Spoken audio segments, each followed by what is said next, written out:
Okay, share. Number 2. Okay, Deepakanji. જય સચ્ચિદાનંદ.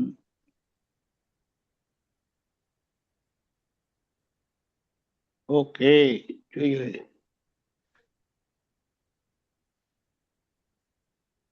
આપણાથી લોકો ભડકવા માંડ્યા તો જાણવું કે વિકરાળ જંગલ આવ્યું. આપણાથી લોકો ભડકવા માંડ્યા તો જાણવું કે વિકરાળ જંગલ આવ્યું. જો લોકો રાજી હોય તો જાણવું કે રસ્તો સારો છે. જો લોકો રાજી હોય તો જાણવું કે રસ્તો સારો છે. એક દાખલો એવો બનેલો કે એક આપતો પુત્ર દાદાને કહે છે, દાદા, હું જ્યારે ભણાવતો હતો ત્યારે મારે મનમાં એવું રહેતું હતું કે હું જેવો લોબીમાં એન્ટર થાવ ને, કોઈ એક સ્ટુડન્ટ પણ બહાર ઉભા રહેવા ના જોઈએ, એ જે લોકો અંદર જતા રહેવાનું. તો દાદાએ કીધું કે પોળમાં આંખલો પેસે ને, પોળમાં આંખલો પેસે, માણસો બધા અંદર દોડી જાય.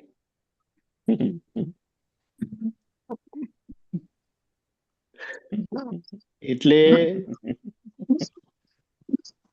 આપણો વિનય એવો હોવો જોઈએ કે વિનયથી લોકો અંદર જાય, નહીં કે ભડકીને અંદર જાય. એટલે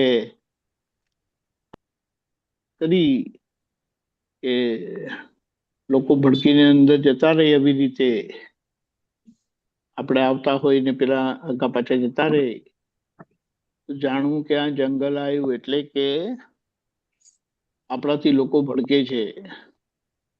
ત્યારે શ્રીમદ રાજચંદ્રજી એમ કીધેલું કે આપણી અહિંસક વૃત્તિ અંદરની, આપણી અહિંસક ધારા એટલી બધી નિર્મળ થઈ જવી જોઈએ કે બહાર ગમે તેવું હિંસક પ્રાણી હોય ને તે આપણાથી ભડકે નહીં. અને દાખલો આપતા એમ કીધેલું કે ખૂબ ચંચળ પ્રાણી હોય તો હરણ એમ કે આપણે ઊભા હોય અને હરણ આપણી નજીક આવે અને ઝાડ કે ડાખરું જુએ ને કેવી રીતે પોતાનું શરીર ઘસેડે ને, ખજવાડ આવે તો એવી રીતે આપણી જોડે કરે તો જાણવું કે આપણે કંઈક બરાબર થયા છે. બહુ એટલા સરસ પ્રમાણ આપેલા છે દાદાએ. એટલે આપણાથી લોકો ખુશી રાજી થવા જોઈએ. રાજી એટલે એમ આપણા પર ખુશ. આપણે કશું આપતા નથી, પણ આપણાથી જે લોકો લજાય છે, આપણાથી જે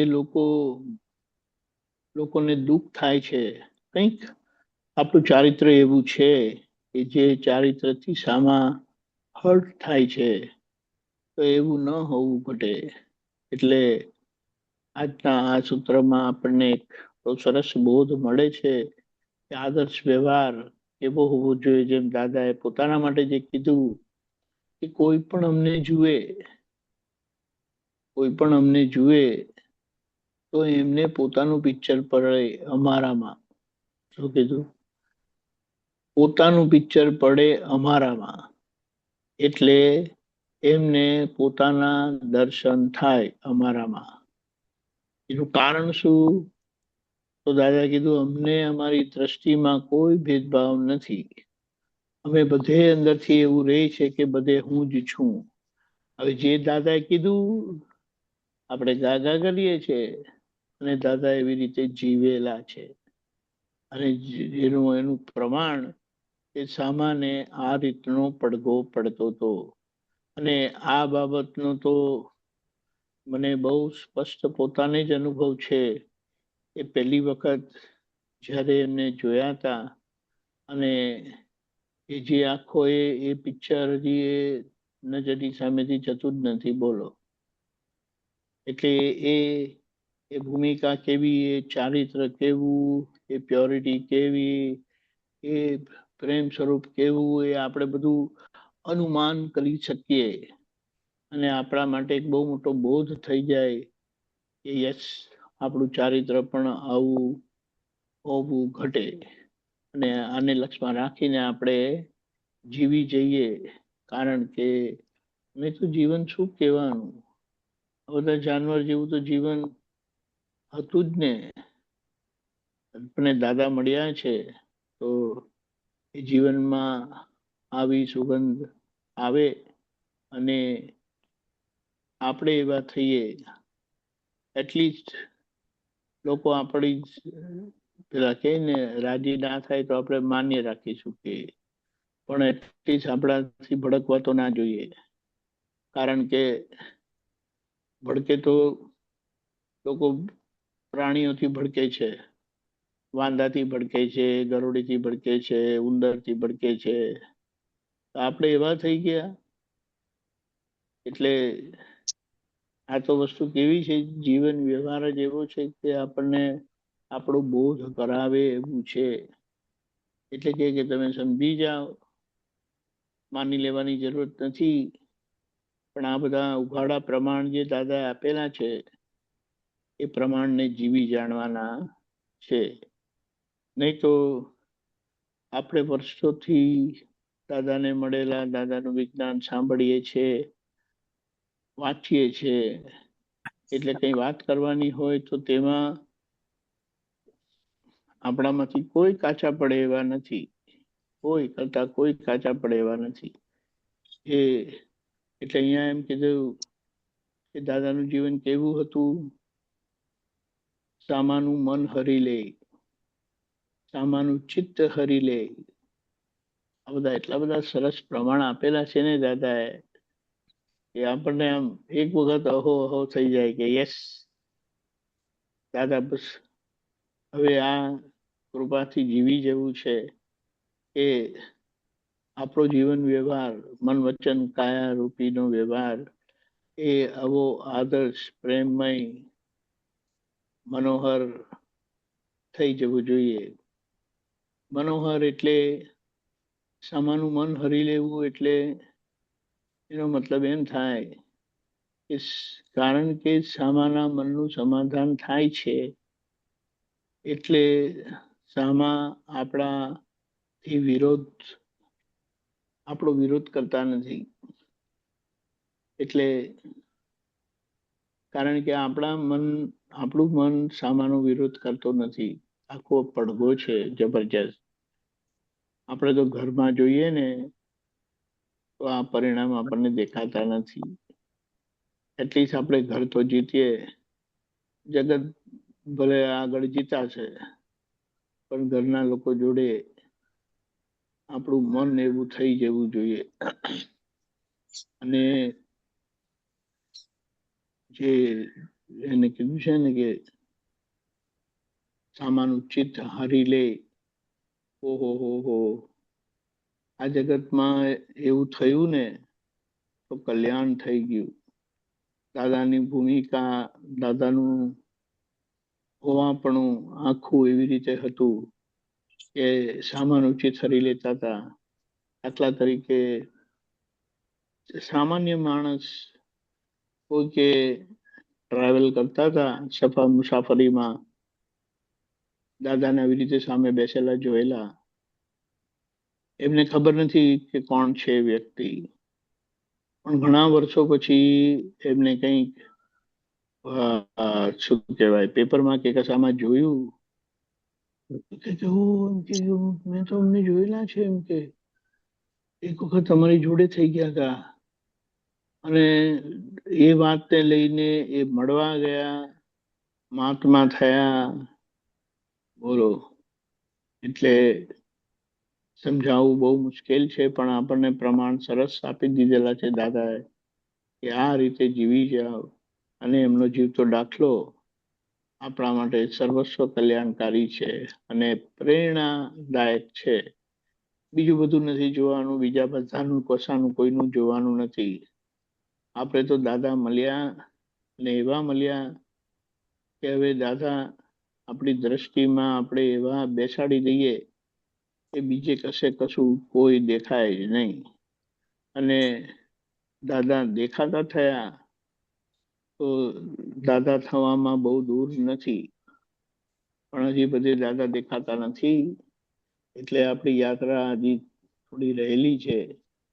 પણ આપણે આપણો નિશ્ચય એવી રીતે રાખીએ કે નહીં, હવે આ રીતે જીવી જવું છે. નહીં તો મતલબ શું?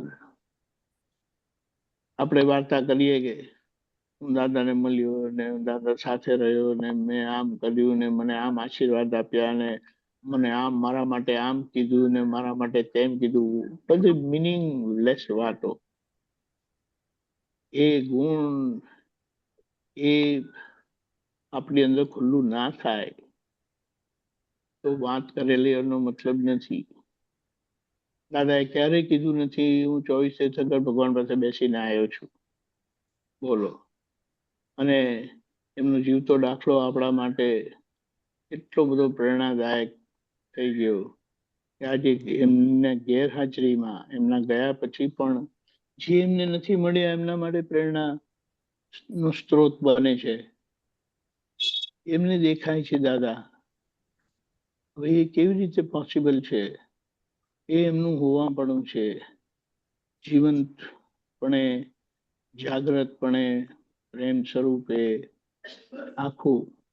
એટલે આપણે તો પોતાની જાતને ધનભાગ સમજીએ. પહેલી વાત કે આપણને આ માર્ગ મળ્યો છે, દાદા મળ્યા છે, એમનું વિજ્ઞાન મળ્યું છે.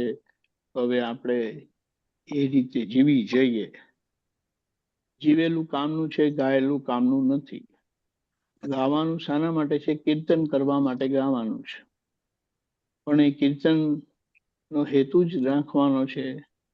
અને અંદરથી તો પોતે લઘુ ભાવે જીવી જવાનું છે. લઘુ ભાવે એટલે હું કારણ કે ઘણી બધી વાત સાંભળેલી હોય, વાંચેલી હોય તો આપણે ધડ ધડ કરીને કહેતા હોઈએ.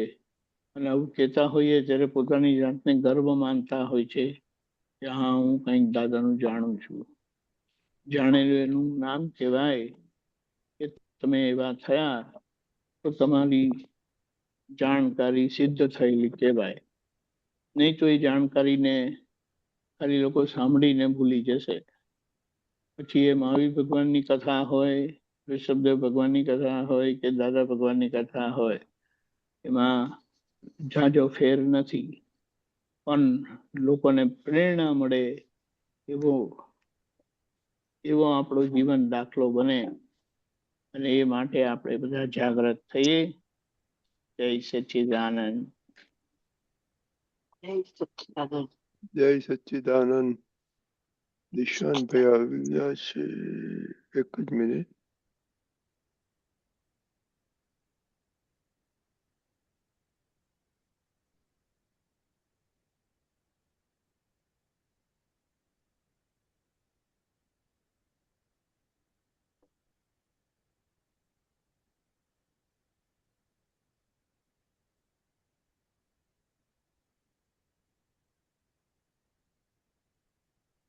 નિશાંત.